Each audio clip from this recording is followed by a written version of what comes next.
जुक्त दुई द्वितीय वर्षर समस्त छात्र छात्री मानक पई आसीगला देखो पिला माने पॉलिटिकल साइंस रे प्रैक्टिस एग्जाम क्वेश्चन मु नहीं के आसी तुम मानकर जो बोर्ड एग्जाम होबो बा तुम मानकर जो नेक्स्ट इंटरनल एग्जाम होबो तो ता पई आउ टेंशन रहइबो नहीं काहे कि ना तुम डेली जदी एमती एग्जाम क्वेश्चन जदी प्रैक्टिस करिवो पिला माने ये डेमो क्वेश्चन एवं ए जो प्रैक्टिस क्वेश्चन गुडी को जो नहीं के आसी तो जदि तुम प्रैक्टिस करि चलिबो ताहले जेतेबेले तुमर इंटरनल एग्जाम आसीबो एवं तुमरकर बोर्ड एग्जाम आसीबो आउ टेंशन रहइबोनी पिला माने जे जोठी अछो पिला माने समस्ते आस एवं ये जो प्रैक्टिस क्वेश्चन रे जो 20 मार्क विशिष्ट जो प्रश्न नहीं के आछि एवं जेतिकी प्रश्न अच्छी सेतिकी प्रश्न को आपण केतेटी क्वेश्चन अटेंड कर पारछंती केतेटी क्वेश्चन रे आंसर देई पारछंती सबु माने समस्ते ट्राई करंतु समस्ते माने इवैल्यूएट करंतु आपण केते पढिछंती एवं ये जो क्वेश्चन जो प्रैक्टिस क्वेश्चन जितेबाला अटेंड करेंगे केते मार्क आप 20 रु केते मार्क रखुंट निजे निजको मूल्यांकन करंतु निजे ये क्वेश्चन को प्रैक्टिस करंतु ये क्वेश्चन रो जहाँ भी प्रश्न पड़ी ये प्रश्न रे केतोटी क्वेश्चन रे आंसर दे पारुचंती निजे परीक्षा करी देखंतु ठीक अच्छे तेणु ये वीडियो समस्त ये वीडियो समस्ते गोटे गोटे शेयर कर दिंतु चैनल नुआ अच्छी ये वीडियो पाइबापी आम कमेंट बॉक्स रे लिखापी भूलु ना जदि आउ अलग सब्जेक्ट उपरे मध्य आपण माननकु माने एमती प्रैक्टिस क्वेश्चन जदि एमती वीडियो जदि आनिया पई कहउचंती ताले कमेंट बॉक्स रे मध्य लिखिबे आसंतु आमे वीडियो को स्टार्ट करबा पिला माने आमे ए क्वेश्चन रो आंसर अटेंड करबा एवं देखो पिला माने +2 हायर सेकेंडरी स्कूल रो जो +2 सेकेंड रो जो छात्र छात्री माने अछंती समस्त को रिक्वेस्ट करबी ए वीडियो शेष पर्यंत देखिबे काहे ना प्रत्येक क्वेश्चन इंपोर्टेंट रहिছে एवं प्रत्येक क्वेश्चन रो आंसर आपण माने देई पारुचंती कि नाही एठी परीक्षा करिके देखंतु एवं शेष रे कमेंट बॉक्स रे निश्चित भाव रे आंसर करिवे जे रिप्लाई करेंगे केते मार्क आप 20 रु केते मार्क रखिले ठीक अच्छे समय आपन को गोटे घंटा समय दिज्व एवं आपण गोटे घंटा भितर जो मैंने ये लॉन्ग क्वेश्चन आउ शॉर्ट क्वेश्चन आउ 2 मार्क 3 मार्क जो क्वेश्चन गुड़िक अच्छी से सब आप चाहिए क्वेश्चन आंसर करके आपण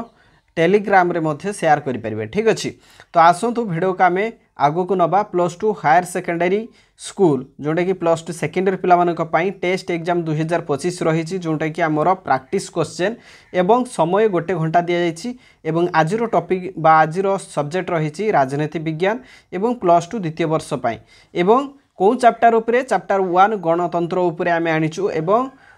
मोट मार्क केते रही 20 मार्क ठीक अच्छे तो आसतु प्रथम प्रश्न आम आलोचना करवा देख ये कहुई जे एक अंक विशिष्ट प्रश्न बा 1 मार्क इच क्वेश्चन देख 5टी क्वेश्चन आसूची एवं 5टी क्वेश्चन रो मूल्य होची 1 मार्क तो प्रथम प्रश्न आम देखा प्रथम प्रश्न कौन कहुई देख पिला माने प्रथम प्रश्न कहुई गणतंत्र केउ शब्द रु आसी अछि पिला माने भेरी भेरी मोस्ट इंपोर्टेंट क्वेश्चन तो प्रथमे तुम माने निजे ही कहीकि देख बा कमेंट बॉक्स रे लेख गणतंत्र शब्द केउ शब्द रु आछि पिला माने मात्र 5 सेकंड देबी 5 सेकंड भितरे तुम माने कमेंट बॉक्स रे लेखिबो ठीक अछि तापरे मु कहि दउछि गणतंत्र ग्रीक शब्द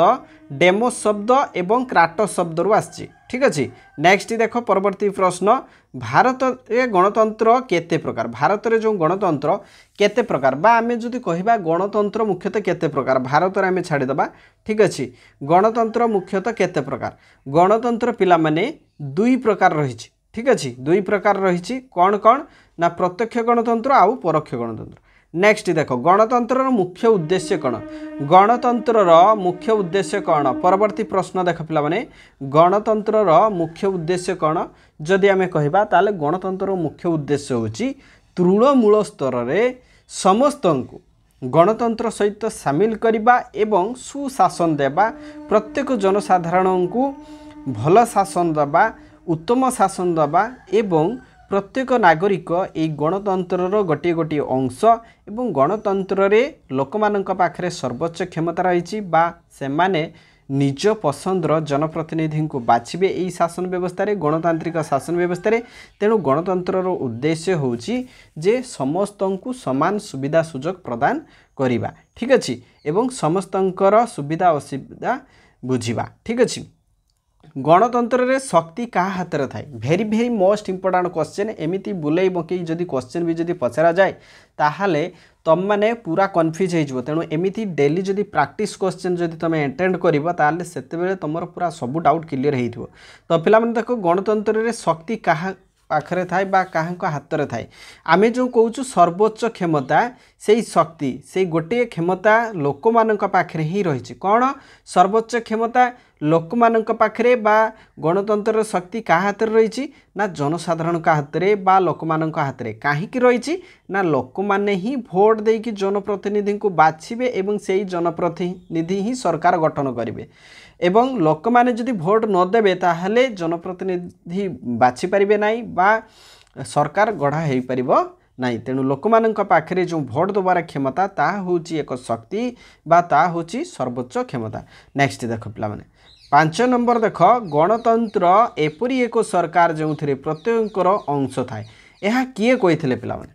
किए कही पिला माने प्रोफेसर सिली कही ठीक अच्छे गणतंत्र एपरी एक सरकार जो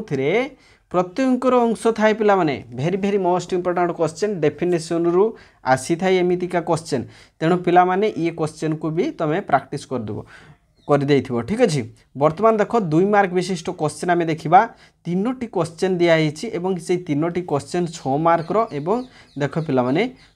वर्तमान देख गणतंत्र और प्रत्याहार मध्य 3टी पार्थक्य एमिति क्वेश्चन जदि आसे ताहले तुम कौन कर गणतंत्र उपरे किछि लेखिबो एवं प्रत्याहार उपरे किछि लेखिबो। तो वर्तमान देख पिला माने ये गणतंत्र आ प्रत्याहार मध्य 3टी पार्थक्य लेखिया पाई कहिछि एवं एतिकी लेखिदेला परे 3टी बा 4टी वाक्य जदि लेखिदेबो ताहले तुमको मिल जिवो 2 मार्क ताहले गणतंत्र उपरे 2टा वाक्य प्रत्याहार उपरे 2टा वाक्य। देख पिला माने केमिति देख गणतंत्र आमे ताकू कहिबा जेउठारे जनसाधारण इच्छा मुताबक बा तांको पसंदर जनप्रतिनिधि को भोट देकी निर्वाचित करते एवं गण होची लोकतंत्र होची शासन अर्थात संक्षेप आम जदि कहवा गणतंत्र होची लोक मानकर शासन व्यवस्था यह डेमोस एवं क्राटोस शब्द आसी डेमोस रो अर्थ लोक क्राटोस रो अर्थ क्षमता पिला माने गणतंत्र उपरे लिखिदेल आ प्रत्याहार कौन ना प्रत्याहार होची प्रत्यक्ष गणतंत्र एक उपादान एवं ये प्रत्याहार रो अर्थ होची कौन ना प्रत्याहार रो अर्थ होची जेतेबेले कौनसी एक जनप्रतिनिधि तार प्रतिश्रुति पालन करि पारे नाही सेतेबेले लोक माने तांको पदरु बहिष्कृत करी आउ जन को निर्वाचित करिथांदे एही प्रक्रिया को प्रत्याहार कहा जाए एवं एही प्रत्याहार माध्यम शासन व्यवस्था आहुरी सुदृढ़ होता है स्वच्छ होता है ठीक अच्छे एवं प्रत्याहार प्रत्यक्ष गणतंत्र एक मुख्य उपादान ठीक अच्छे एमती लिख एटी तुमको 2 मार्क मिल जाव ठीक अच्छे। वर्तमान आस नेक्स्ट क्वेश्चन देखा गणतंत्र 2टी वैशिष्ट्य उदाहरण सहित दवापाई कही तो पिला माने गणतंत्र 2टी वैशिष्ट्य कौन ना देख पिला माने गणतंत्र 2टी वैशिष्ट्य होची एक रे होची तुमर आईन रो शासन ठीक अच्छे गणतंत्र रे आईन रो शासन चले अर्थात आईन आगे समस्ते समान धनी हो गरीब हो बा उच्च नीच सेठी किछि बाछ विचार ना धर्म जाति धर्म वर्ण लिंग निर्विशेष समस्ते आईन आगे समान एवं समस्त को समान सुविधा सुजोग प्रदान करवा आईन अनुसार समस्त को समान दृष्टि देखा जाए एवं गणतांत्रिक शासन व्यवस्था यही आईन शासन को बा आईन शासन व्यवस्था को विश्वास करता है ठीक अच्छे। ये 2टी वैशिष्ट्य आउ गोटे हूँ कौन ना जनमत उपरे गुरुत्व दिए ये गणतांत्रिक शासन व्यवस्था केवल जनमत उपरे ही पर्यवेसित जनमत अर्थात भोट जो लोक माने जो भोट देकी सरकार गढ़ुचंती ता द्वारा ही सरकार होची बा जनमत बा लोक मानकर भोट द्वारा ही सरकार गठुची तेणु एठारे गणतंत्र रे जनमत उपरे अधिक गुरुत्व दिया जाए ठीक अच्छे एवं जोठारे कि आम भारत रे उदाहरण जदि दबा भारत रे जनमत उपरे शासन व्यवस्था रही भारत में गणतंत्र प्रचलित एवं एठारे लोक माने भोट देकी तांको पसंदर निर्वाचित प्रतिनिधि बा प्रतिनिधि मानक निर्वाचित करथांती। परवर्ती प्रश्न देख गणतंत्र रे जनसाधारण को भूमिका कौन ये भेरी भेरी मोस्ट इंपोर्टाट क्वेश्चन पिला माने गणतंत्र लोक मानकर भूमिका कौन एठी तमे लिखि परिबो जे गणतंत्र रे जदि आमे लोक मानकु जदि आमे बाद करदेबा ताहले गणतंत्र कौनसी मूल्य रहिबो नै कारण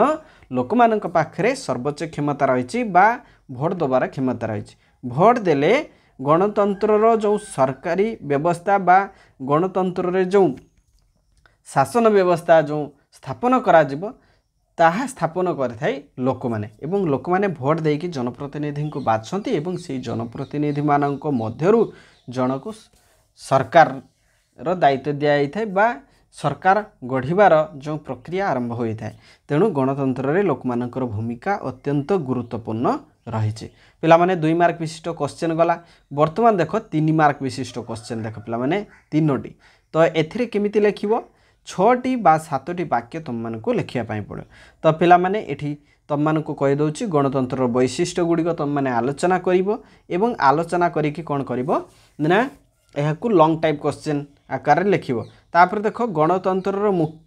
मुख्यतः केते प्रकार ओ सेगुडी विषय रे देखो गणतंत्र 2 प्रकार प्रत्यक्ष गणतंत्र आ परोक्ष गणतंत्र। प्रत्यक्ष गणतंत्र को कौन कह जाए परोक्ष गणतंत्र को कौन कह जाए प्रत्यक्ष गणतंत्र केउठारे प्रचलित परोक्ष गणतंत्र केउठारे प्रचलित तार उपादान सबु किछि तम माने लेखिकी याकू 6-7टी वाक्य दिखाई किंतु तुम 10-12टी वाक्य भी जदि लेखुच ताले बहुत बढ़िया। तापर देखो गणतंत्र मुख्य उपादान माने क्यों माने आउ संक्षिप्त भावे लेख। गणतंत्र जो मुख्य उपादान एठी जहाँ जहाँ उपादान रही से सब उपादान को जदि स्थान दिया जिवो ताहले गणतंत्र आहुरी सुदृढ़ हम। ठीक अच्छे जमती जनमत